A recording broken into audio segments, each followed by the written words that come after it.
Welcome back to the March rundown for everything that happened at SK Gaming.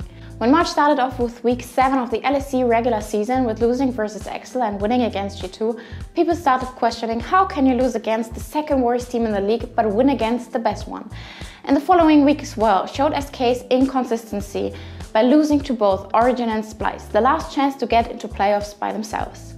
Hope starts to fall after the 8th week of the regular season. It wasn't only in their hands to reach playoffs anymore, even though there was still a chance.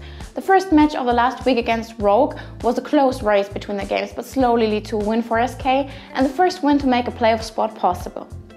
Unhappy and unsatisfied about how they won this match, Saturday came.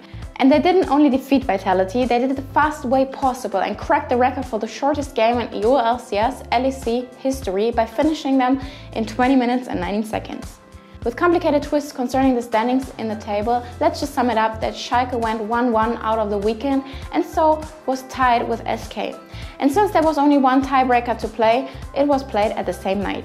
Schalke managed to take over early lead playing around bot lane with the help of their jungler Momento, but SK managed to turn the game back in the very first teamfight at minute 21, securing a quadra kill on Crown Shots Tristana and ended the game 5 minutes later. So regarding playoffs, Fnatic decided to play Vitality, which meant facing Splice in a best of 5 in the first round of LEC Spring Splits playoffs Saturday 30th of March. And Saturday came, the first round looked promising. SK started with winning it, holding up against Splice with the following matches, but some sloppy mistakes, signs of running out of energy while playing 4 out of 5 games in the best of 5, which also got delayed by a game pause, lead to 3 wins in a row for Splice. So SK dropped out of playoffs this weekend. They'll start boot camping and reassembling after a short break to get ready for the second and final split of the year.